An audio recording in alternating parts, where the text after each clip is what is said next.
नमस्कार, बहुत बहुत स्वागत आपका। मैं हूं आपके साथ मनुराज सक्सेना। आप मुझे न्यूज़ 18 के डिजिटल प्लेटफॉर्म पर देख रहे हैं। ये मेरे हाथ में जो आप देख रहे हैं ये एक सिर्फ मोबाइल फोन नहीं है, ये बटुआ है, या यूं कहें कि ऑलमोस्ट सारी परेशानियों का हल है। बिल भरना हो, शॉपिंग करनी हो, ड्राफ्टिंग करनी हो, खाने से लेकर ऑफिस के काम तक, मतलब सारी दुनिया मोबाइल फोन के अंदर आकर सिमट गई है। हर जरूरत के लिए एक ऐप है, हर इमोशन के लिए एक सॉल्यूशन है। बैंकिंग हो, पढ़ाई हो, एंटरटेनमेंट हो या फिर हेल्थ चेकअप, चैट जीपीटी के जमाने में हर सवाल का सटीक जवाब आपके पास। ये तब संभव है जब आप 5G का इस्तेमाल कर रहे हैं। सोचिए अगर 6G आ जाए तो क्या होगा, कितना कुछ बदल जाएगा। इंटरनेट स्पीड से लेकर हर सेक्टर पर असर पड़ेगा। और इंटरेस्टिंग बात यह है कि ये सब कुछ बहुत बहुत जल्द होने वाला है। कई लोगों का सवाल है कि कब भारत में 6G की लॉन्चिंग होगी, 6G आने पर हमारी लाइफ पर क्या असर पड़ेगा। इन सब का जवाब मिलेगा अभी इस वीडियो में। तो पहला सवाल है, 6G की लॉन्चिंग कब होने वाली है। दुनिया में सबसे पहले भारत में 6G की लॉन्चिंग होगी। टेक्नोलॉजी के मामले में भारत दुनिया के बड़े बड़े देशों को टक्कर देने में पीछे नहीं है। अगर बात 5G की होती है तो भारत अमेरिका और यूरोप जैसे देशों से भी ज्यादा तेजी से 5G का विस्तार कर रहा है। अब सरकार 6G नेटवर्क लॉन्च करने की तैयारी कर रही है। इसके लिए सरकार ने कई विदेशी संस्थान और कंपनियों के साथ टाई अप भी कर लिया है, जो 6G नेटवर्क विकसित करने में मदद करेंगी। सरकार का मानना है कि 6G नेटवर्क विकसित राष्ट्र करने के लिए जरूरी होता है, क्योंकि ये टेक्नोलॉजी के मामले में एक ब्रिज का काम करता है। 6G की लॉन्चिंग के लिए बहुत तेजी से काम शुरू हो गया है। सरकार ने 6G नेटवर्क को बढ़ावा देने के लिए 150 साल पुराने टेलीग्राफ अधिनियम को नए दूरसंचार एक्ट में बदला है। इसमें सरकार ने कई बड़े बदलाव किए हैं, जिनसे दूरसंचार ऑपरेटर्स को अपना नेटवर्क बढ़ाने में काफी मदद मिलेगी। 6G का ये मिशन 2 फेज में पूरा होगा। पहला फेज है 2023 से 2025 यानी 2 साल का। दूसरा फेज यानी कि फेज 2 2025 से लेकर 2030 तक होगा।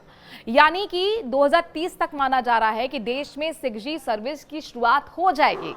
कैबिनेट मंत्री अश्विनी वैष्णव पहले ही बता चुके हैं कि सेमीकंडक्टर चिप फैक्ट्री गुजरात में, वहां पर जमीन आवंटित हो गई है, भूमि आवंटित हो गई है। इस फैक्ट्री में सेमीकंडक्टर का प्रोडक्शन होगा। ये जो चिप है वहां पर प्रोडक्शन 2024 दिसंबर से बताया जा रहा है कि शुरुआत हो जाएगी।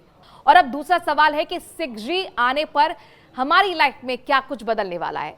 एक्सपर्ट्स मानते हैं कि 6G की इंटरनेट स्पीड 5G से 100 गुना ज्यादा हो सकती है, यानी करीब 100 गीगाबाइट प्रति सेकेंड। इसे ऐसे समझें कि 6G आ जाने से नेटफ्लिक्स से 142 घंटे का कंटेंट सिर्फ 1 सेकेंड में डाउनलोड किया जा सकता है।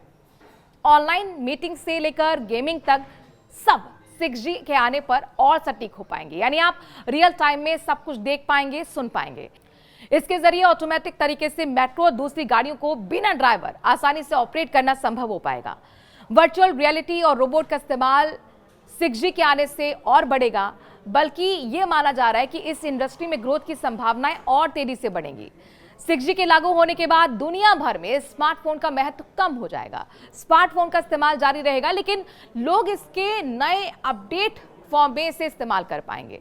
स्मार्टफोन का इस्तेमाल भले ही होता रहेगा, लेकिन हमारे बीच साइबॉर्ग और ब्रेन कंप्यूटर जैसी टेक्नोलॉजी होगी। ये टेक्नोलॉजी सीधे हमारे शरीर से जुड़ी होगी।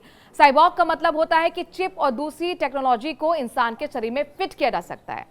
पैकल एंड वर्ड दावा करते हैं कि इस टेक्नोलॉजी के जरिए इंसान के बॉडी पार्ट्स को किसी मशीन के जरिए रिप्लेस किया जा सकता है। खेती बाड़ी के काम में अब तक टेक्नोलॉजी का बहुत ज्यादा इस्तेमाल नहीं होता है, लेकिन हो सकता है कि आने वाले दिनों में बुआई और कटाई जैसे काम रोबोट करें। टाइपिंग के झंझट से भी आपको मुक्ति मिलेगी। सभी भावनाओं को जाहिर करने के लिए शायद वॉक्स कमांड से काम चल जाए, या फिर क्या पता आपका फोन आपके मन में चल रही भावनाओं को पढ़कर उन्हें भी स्क्रीन पर उतारने में माहिर हो जाए। स्मार्ट सिटीज की स्मार्ट मॉनिटरिंग भी संभव हो पाएगी। सीसीटीवी आने के बाद निगरानी रखना थोड़ा आसान होगा, लेकिन ये दुर्घटनाओं को रोकने में अभी कामयाब नहीं हो पाया है। 6G के आने के बाद रियल टाइम मॉनिटरिंग संभव हो पाएगी और शायद रियल टाइम अलर्ट भी भेजे जा सकेंगे। ये वीडियो आपको कैसा लगा, लाइक एंड कमेंट करके जरूर बताइए और ज्यादा से ज्यादा शेयर कीजिए। नमस्कार।